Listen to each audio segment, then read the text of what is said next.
Bon, hello tout le monde, j'espère que vous allez bien. Ce week-end, du coup, j'ai eu mes championnats de France de développé couché et je me suis dit que ça pouvait être sympa de faire une réaction à chaud de mes championnats et de faire une autre vidéo quand le temps aura plus passé. J'ai du dentifrice là, c'est super. Surtout que là, je suis toute seule et j'ai rien vlogué. J'ai rien vlogué du week-end. Parce que, en gros, pour vous expliquer, j'étais avec mon groupe d'athlètes et de coach Kiritsu. Et on a pris un Airbnb, on était tous ensemble et tout, en fait j'ai pas pensé à sortir la caméra parce que j'étais dans l'instant, tu vois, surtout que j'ai pas forcément encore les réflexes de filmer et tout, surtout que je connaissais pas tout le monde, j'avais pas envie de leur faire dire la caméra alors qu'ils avaient peut-être pas forcément envie, surtout que je connaissais pas tout le monde. Du coup j'ai rien vlogué du tout, mais un récap sortira sur mes performances sur la plateforme bien évidemment, car Hugo, ce boss, ce goat, m'a filmé. Donc il y aura des belles vidéos plutôt que de prendre le live qui saturait un peu, qui buguait un peu. Je me dis on va attendre qu'Hugo m'envoie les vidéos. Franchement merci Hugo si tu passes par là. Et je vous ferai un récap comme le Silent Worker Meet, comme ça sera très sympa. Et je vous expliquerai tout en détail quand j'aurai les images. Bon là déjà on est le lundi. Ma compétition était hier, mais on est arrivé vendredi soir. Non, vendredi midi, après-midi, à Cognac. Donc ce qui s'est passé, c'est qu'on a réservé un Airbnb tous ensemble, vraiment un big appart. Et franchement, c'était grave sympa. Pour ceux qui savent pas forcément, j'ai beaucoup de mal avec les relations sociales. Je me sens pas très bien en groupe, ou alors je stresse beaucoup quand je sais qu'il va y avoir des regroupements, quand il y a du monde. Parce que je sais pas, j'ai peur. Et moi je suis quelqu'un qui vit seule. J'aime beaucoup être seule vraiment. Enfin par exemple chez moi je vis toute seule et ça me plaît vraiment. Même si j'adore aussi être avec mon copain. On va dire mon copain c'est celui que je tolère le plus en étant seule. En gros je peux me sentir seule en étant avec lui. Enfin on peut être seuls tous les deux et ça passe on va dire. Mais quand il y a des regroupements, quand il y a des sorties etc. Quand il y a des gens que je ne connais pas, c'est vrai que c'est très compliqué. Et surtout que ça me prend de ouf de l'énergie. Et je sais que là, par exemple, je vais passer vraiment une semaine seule, je vais voir personne, je vais être dans mon coin, parce que sinon, je vais être un peu irritable. Enfin, en fait, c'est juste, je suis fatiguée. Mais en même temps, quand on va en compétition, c'est un peu ça, quoi. Il y a tellement de monde que, même je pense, des personnes qui sont pas sensibles à ça, elles sont fatiguées. Parce que tu rencontres plein de gens, il y a plein de gens, c'est la folie, vraiment c'est la folie. Et du coup, il y avait une des athlètes qui passait le samedi matin, donc c'était Leïna, qui est une sub-junior, qui a fini championne de France, franchement, GG à elle, elle a tête ça. Et moi, je passais le dimanche avec Juliette, une autre athlète de chez Kiritsu. Donc moi, je passais en moins de 69 kg et Juliette passait en moins de 52 kg. Et je vais pas vous mytho, j'ai complètement raté ma comp. J'ai complètement raté ma comp, mais c'est pas forcément raté, c'est juste qu'il y a un contexte forcément. Pour ceux qui le savent, je me suis blessée il y a un mois de ça. Enfin, c'était vers Noël que je me suis blessée. J'ai une subluxation de l'épaule et depuis forcément, je faisais mes entraînements, mais je sentais que ça me tirait dans l'épaule. J'ai un peu laissé traîner et quand je me suis rendu compte, ça m'a un peu impacté mentalement parce que depuis j'ai tout le temps peur de me faire mal. Alors qu'en soi, je connais mes charges, je connais mes limites. Mon coach me ménage aussi entre guillemets. Mais c'est vrai que depuis qu'il y a eu ça, il y a ce truc où je me dis putain, genre ça se trouve là quand je vais remonter cette barre, je vais me faire mal. Et il y a ça qui joue énormément. Et forcément, les championnats, ma blessure a beaucoup joué. Même si dans ma tête j'ai pas mal, je sens qu'il y a un petit truc qui est différent, mais je sais pas si c'est forcément dans ma tête ou si c'est forcément autre chose. Je sais pas vraiment. En fait, je sais pas vraiment parce que là, je l'ai pas fait examiner depuis un moment, donc je sais pas si elle va mieux ou pas finalement. Si ça s'est amélioré, je pense que ça s'est amélioré parce que ça me tire beaucoup, ça me tire plus du tout quand je fais du développé couché, mais je sais pas si c'est totalement réparé non plus. Donc ma compète a eu lieu et pour ceux qui ont vu le live, d'ailleurs merci beaucoup à ceux qui ont suivi le live et qui m'ont envoyé des messages. Normalement je vous ai répondu, franchement merci beaucoup, c'était trop mignon. J'ai fait un 1 sur 3, donc 1 sur 3 c'est réussir un essai sur 3 de mes passages, donc c'est pas top, vraiment c'est pas foufou. Mais je me dis dans tous les cas, en fait, il n'y avait pas d'enjeu. Je visais pas, je savais que l'objectif visé pour aller en compète internationale, je ne l'avais pas. Enfin, faut être réaliste, je ne l'avais pas du tout. Donc, en soi, c'est pas grave. En fait, c'est pas que je m'en fiche, mais je suis quand même contente de moi parce que j'ai quand même pris de l'expérience sur le plateau. J'ai rencontré les autres athlètes de chez Kiritsu. J'ai revu mon coach aussi, Nathan. Et franchement, j'ai kiffé le week-end. Même si, en soi, ma comp, franchement, bon, je vais pas dire que c'était nul. Mais j'ai grave pris de l'expérience, je suis grave moins stressée aussi en compète. J'ai toujours un peu ce petit stress, mais je pense que ça fait partie de moi, quoi. Quand tu montes sur le plateau, t'as toujours un petit stress. Surtout quand de base t'es quelqu'un de timide, qui a peur de faire des trucs devant des gens, surtout que là t'es jugé et tout, il y a un jury, il y a des arbitres. Voilà, c'est toi et les arbitres, genre ça serait plein de monde et les arbitres, ça passerait mieux, mais là t'es tout seul, vraiment t'es tout seul sur le plateau avec les arbitres, donc ça peut être un peu impressionnant. Mais là, je gère beaucoup mieux mon stress. Et même si j'ai raté, j'étais en mode, bon, je le savais au fond, mais au moins j'ai tenté et j'ai pas de regret de me dire, putain, j'aurais dû le faire et tout, etc. Alors qu'en soi, là, je l'ai fait et j'ai pas réussi, mais c'est pas grave parce que je me souviens qu'avant, j'avais déjà fait les barres. En fait, les barres que j'ai ratées là, c'était la même barre. Je vous expliquerai tout ça en détail dans la prochaine vidéo. Mais je les ai déjà passées en ancienne compétition, j'ai déjà passé cette barre, donc je sais que j'en suis capable, mais je sais qu'il y a le facteur épaule qui fait que ça joue énormément.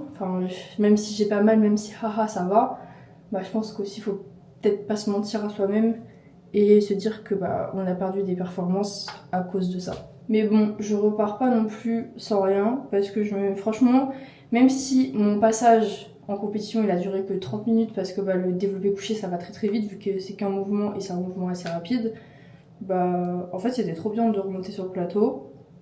Et surtout je me dis, je suis quand même allée au championnat de France et c'est pas rien. Il y en a qui se qualifient pas au championnat. Il y en a qui peuvent même pas aussi y aller, il y en a qui n'ont pas les moyens d'y aller, qui n'ont pas l'opportunité ou qui n'ont pas le temps. Donc déjà, rien que pour ça, je suis contente. Parce que si j'ai pu me qualifier cette année, je pourrais me qualifier pour l'année prochaine. Je me dis, il n'y a pas de souci. Il faut juste que je continue ma rééducation, que je stabilise cette épaule. Et quand tout sera remis dans l'ordre, je vais exploser ce développé couché. Et mis à part le côté vraiment sport et tout, socialement, je suis aussi grave contente. Après, les autres, je sais pas, mais je pense que c'est le cas. Mais le week-end était vraiment trop cool. J'ai vraiment pas l'habitude de faire des sortes de regroupements avec beaucoup de gens. On va dire, j'ai vraiment 2-3 amis que je vois. Mon meilleur ami, c'est vraiment mon copain. Mais faire des regroupements avec plusieurs personnes, j'ai vraiment pas l'habitude, quoi. La dernière fois que j'ai fait ça... En fait, j'ai jamais fait ça. J'ai jamais pris un Airbnb avec des gens que je connais et tout. Là, il y avait des gens que je connaissais pas, mais que j'ai appris à connaître. Mais j'ai jamais fait ça de ma vie. Du coup, franchement, déjà, je suis fière de moi d'avoir... Qu'est-ce que j'ai fait ? J'ai fait n'importe quoi. Oh, j'ai mis de l'anti-cerne partout. Super. Déjà, je suis contente d'avoir vécu cette expérience et d'avoir aussi un peu vaincu ma peur. C'est pas que j'ai peur, mais ça me stresse. Genre la veille et tout, je vais être en mode putain, j'ai plus envie d'y aller et tout. Alors que j'ai pris les billets et tout ça, il y a rien qui m'empêche. Mais vu que j'ai mes petites habitudes et vu que je me complais bien dans le fait d'être seule, et je stresse et j'ai envie de tout annuler. Mais c'est pas forcément parce que je veux pas voir les gens, je sais pas. Je sais pas vraiment ce que je ressens. Mais socialement, je sais pas, j'ai peur de paraître pas assez cultivée, j'ai peur de paraître, de pas avoir de conversation, je sais pas vraiment. Mais il y a toujours ce petit stress et ça même quand j'ai fait ma première session de regroupement, parce que je fais un brevet fédéral de force là, et j'ai eu un premier regroupement le week-end dernier à Bourges et vraiment au premier moment où on était en classe, le prof il fait ouais avec votre voisin de gauche et tout discuter et après vous le présentez. Et ce genre d'exercice ça me terrorise. Vraiment me présenter encore ça va, même si pour moi c'est compliqué parce que je suis timide et tout. Mais de parler à une personne que tu connais pas et après de la présenter, voilà, je peux pas. Je l'ai fait et ça s'est très bien passé, mais ça me met en stress Voilà. Je sais que certains ils vont se dire mais MDR elle se plaint pour rien. Mais c'est vraiment compliqué. C'est vraiment compliqué. Mais je repars de plus loin. Hein. Dites-vous que j'ai déjà annulé des sorties par stress. J'ai déjà annulé des choses que je voulais vraiment faire par timidité et par stress. Mais bon, maintenant on grandit et on évolue. Et voilà, on apprend aussi. Et ça c'est cool. Là actuellement tout le monde est rentré ou est encore en train de rentrer. Je suis vraiment la seule personne qui a pris le train le plus tard. On ne s'est pas concerté, du coup là je suis seule dans le Airbnb. C'est moi qui vais rendre les clés et tout. J'ai pas été très fut-fut sur ce point-là.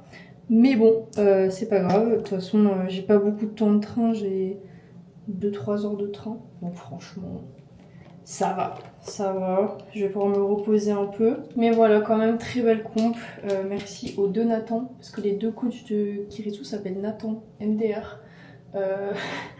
Qu'ils étaient tous les deux là pour mon match. Normalement, il n'y a qu'un coach, mais les deux étaient là. Et franchement, merci de m'avoir soutenue et d'être fière de moi, même si j'ai pas fait ce qu'on attendait de base. Mais bon, c'est le jeu, on peut pas être bon tout le temps. Maintenant, qu'est-ce qui se passe? Qu'est-ce que je vais faire? Déjà, on va retourner au boulot. Déjà, la prog a pas mal changé parce que là, depuis 2 mois, j'étais en prépa des championnats de France de développé couché, donc forcément j'avais beaucoup plus de développé couché et il y avait vraiment l'accent sur le développé couché parce que la comp était sur ça, et les deux autres mouvements étaient un peu délaissés entre guillemets, même si j'ai quand même fait des belles perfs, et je suis aussi passée en sumo deadlift au lieu d'être en tradi. Maintenant, la prochaine échéance, déjà le prochain objectif, c'est d'avoir ces putains de minima là. Il y en a marre. Je sais pas si je reste en KT de mon 69, je sais pas si je descends, parce que franchement la concurrence en mon 63 est quand même aussi pas mal rude. Donc je sais pas. Mais déjà, objectif minima. Et normalement, ça serait bien, même si je pense que je rêve un peu, ça serait bien de les avoir pour au moins, peut-être pas les minima, mais au moins avoir 340 pour le prochain Silent Worker Meet qui aura lieu en juillet. Mais normalement, j'ai confiance. Je sais que mon développé couché, il va pas non plus exploser, parce que tant que mon épaule ne sera pas entièrement remise, je pense que ma courbe de progression va être vraiment très très lente. Mais je sais que sur le squat et sur le deadlift, le fait d'être passé en sumo, ça va changer quelque chose. Donc j'y crois. De toute façon, dans tous les cas, je vais continuer à partager mes entraînements. Vous êtes là sur Insta, vous êtes là sur TikTok, vous êtes là partout. Donc vous allez voir. Mais globalement, je suis pas vraiment dépitée. Je suis quand même fière d'être arrivée jusque là. De toute façon, ça fait que 8 mois que je fais de la force. Je peux pas m'attendre à avoir tout de suite. Il y en a qui ont tout de suite, il y en a qui progressent très vite. Mais après, il y en a qui atteignent un plateau. Il y en a qui progressent lentement. Il y en a qui progressent lentement, puis qui progressent très très vite. De toute façon, ça appartient à chacun. Tout le monde est différent. Mais en vrai, je suis très contente de moi. Et je sais que j'ai bien réagi par rapport à la situation, parce que j'ai vu beaucoup de personnes pleurer, etc. Mais je pense que si elles l'ont fait, c'est parce qu'il y avait un vrai enjeu. Mais moi, vu que j'en avais pas, j'étais un peu en mode bon allez, c'est la fiesta, c'est le fun. Mais le fun n'a pas beaucoup marché, je vous avoue. Mais en vrai, c'était trop cool. Genre, pour moi, c'était un peu la récréation. Genre, je suis montée sur le plateau, tout ça, j'ai fait mes trucs.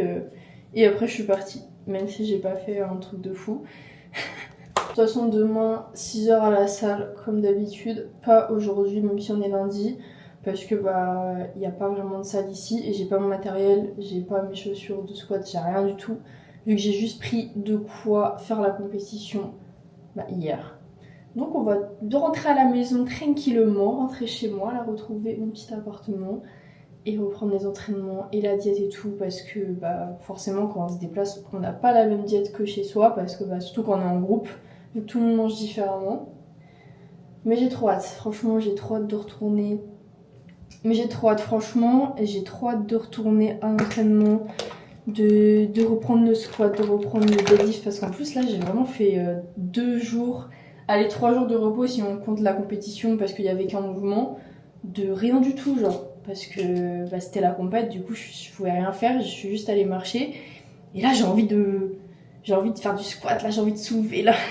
Mais voilà, c'était à peu près tout pour ma réaction à chaud. J'espère que ça vous a plu. Là, je vois 19 minutes de vidéo. Le montage va être sympathique. Voilà, je parle beaucoup, hein. Je parle beaucoup. J'ai débité là. J'avais des choses à dire. Dans tous les cas, ma prochaine vidéo, ce sera la vidéo récap des championnats de France, où vous verrez du coup mes performances et je réagirai comme j'ai fait au Silent Worker Meet et je vous expliquerai tout en détail. Moi, je vous fais des bisous et je vous dis à la semaine prochaine ou dans quelques jours pour une prochaine vidéo.